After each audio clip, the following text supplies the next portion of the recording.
The healthcare system in India is collapsing under the pressure of a surging second coronavirus wave, with hospitals full, patients left untreated for hours, and supplies of oxygen desperately inadequate. The country of 1.4 billion people, the second highest population in the world, now has more daily cases than anywhere else since the pandemic began. It set a global record for 2 days running. In the past 24 hours, it's seen 330,000 new cases. Over 2,000 more people have died in the same period, with severely ill patients being turned away from hospitals which have no more room. India's second wave has accelerated rapidly in just a few weeks to over 3 times its previous peak. Our Delhi correspondent Yogita Limai, who spent days charting the mounting crisis there, reports now from the emergency ward of one hospital in the capital, and I should warn you that her report contains distressing scenes from the start. The front line, an emergency room in a COVID hospital, just about standing under the weight of an unfolding disaster. A patient who's hardly breathing is brought in.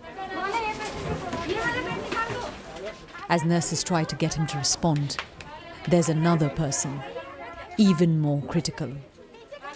Manjusha Matthew rushes to help.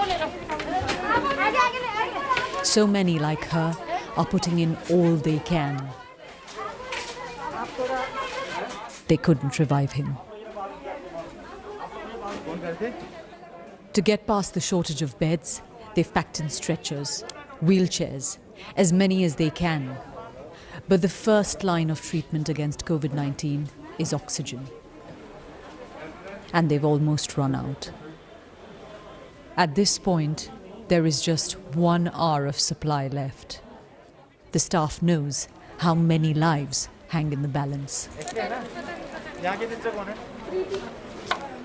People are being turned away, but they don't know where they'll find oxygen or a bed. Manora Bibi was taken in for a short while to stabilize her. We've already been to 5 hospitals. Where will poor people like us go? Her nephew asks. But this hospital is so on the brink, they have to leave. The intensive care unit is full too. There are next to no ICU beds in a city of 20 million. These are patients in a critical condition. It's unthinkable, unimaginable that one would think of them as better off in any way. But it's the reality of what we're seeing in India. People in an ICU have won the first battle to be here. Between seeing his patients, the doctor constantly on calls. Back up, that's another couple of hours. So we are struggling. He's desperately trying to get more oxygen. We are running out of oxygen. The whole country is running out of oxygen, okay? The city is, we are, everybody is, okay? So please focus on that, please. You're doing a fantastic job otherwise, okay? Please. Okay, all of you remember that. If oxygen runs out, there is no leeway for many patients. There is no leeway, they will die. Day after day, the staff works here, knowing full well that if their families get sick, even they will struggle to find medical care. There is helplessness and anger. The government in some ways failed in estimating what was going to happen, the needs that would arise if the numbers started rising. There was a sense of preparation in the earlier surge which seemed to have disappeared in between. And they did things which was totally unacceptable, allowing large, huge gatherings, which is totally unacceptable. They believed that we had vanquished the virus.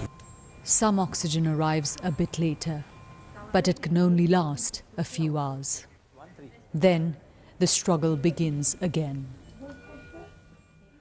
The government says it is trying to speed up the supply of oxygen. Railway trains are being used to carry it around the country. The Air Force has also been pulled in. They're flying empty oxygen tankers to industries that produce the gas so that it reduces the time taken for the oxygen to get to the hospitals that need it. Mobile oxygen production units are also going to be imported from Germany. But this is a crisis that's unfolding right now. Hospitals here running out, having only a few hours of oxygen left. And so many are wondering if this will reach quickly enough to save lives in this city. Yogita, thank you. Yogita Limai there reporting from Delhi.